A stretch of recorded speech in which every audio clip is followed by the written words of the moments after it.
बनर्जी ने supreme court को court cut के बोला कि जो गाय का कत्ल करता है कसाई, उसके मौलिक अधिकार का क्या होगा। और फिर ये मामला यहीं अटक गया। जो गाय का जो मामला था वो यहीं की यहीं अटक गया। तो मामला कहाँ होते होते फिर फिसल गया।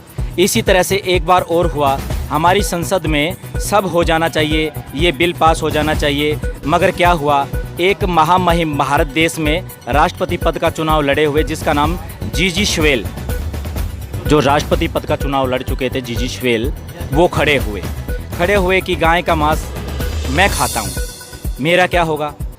फिर राजीव दीक्षित भाई ने पूछा कि आप गाय का मांस खाते हो तो खाइए, मगर गाय के कत्ल खाते तो कत्ल खाने जो हैं वो तो बंद करा दीजिए। आप गाय का मांस खाते हो तो अपने घर में खाइए, आपके बीवी बच्चों को पता चलेगा, मोहल्ले को पता चलेगा, गांव को पता चलेगा कि आपका करैक्टर कैसा है, आप कैसे लोग हो, सभी को पता चलेगा। गाय के कत्ल खाने तो बंद हो जाने चाहिए। इसके समर्थन में तो आप कह सकते हो, लेकिन नहीं। उसके बाद में क्या हुआ, वो वहीं की वहीं मामला अटक गया। तो राजीव भाई ने जब ये गाय का मांस खाने से इसका वो उसके बारे में पूछा, तो उसमें क्या हुआ कि आपके बीवी देखेंगे, बच्चे देखेंगे, जनता देखेगी। ऐसे आदमी जो होते हैं, ऐसे आदमी भारत का राष्ट्रपति बनने का सपना लेते हैं। ऐसे आदमी भारत का राष्ट्रपति बनने का सपना लेते हैं। ऐसे ही बहुत बार गौ रक्षा का प्रश्न उठा और किसी न किसी कारण रोक दिया गया। फिर एक बार अटल बिहारी वाजपेयी संसद में सवेरे लोकसभा में एक विधेयक लेकर आए और शाम को उसको वापस ले लिया।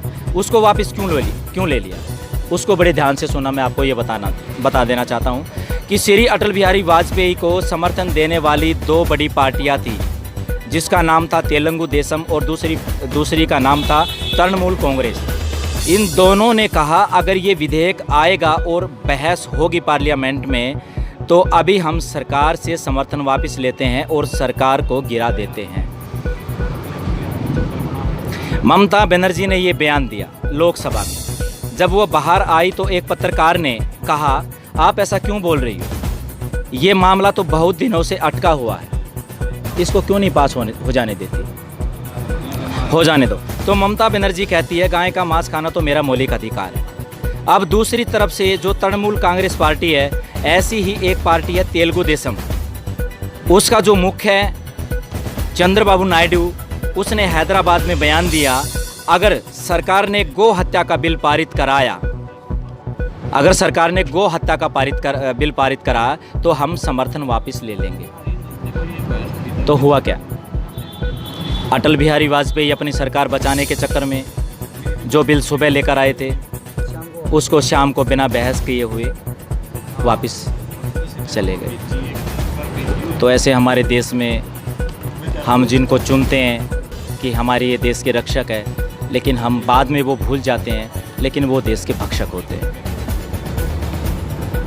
क्या आप सामाजिक कार्यकर्ता भी हो साथ में?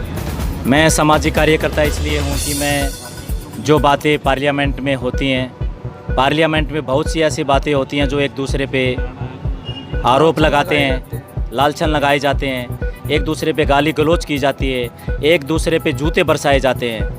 तो मैं ये सोचता हूँ, ये बड़े हंसने की और गूढ़ रहस्य की बात है कि जो ऐसे आदमी होते हैं, क्या वो आदमी हमारे देश को चला सकते हैं? जो आदमी गाली गलौज करता है, ये मन बुद्धि के काम होते हैं।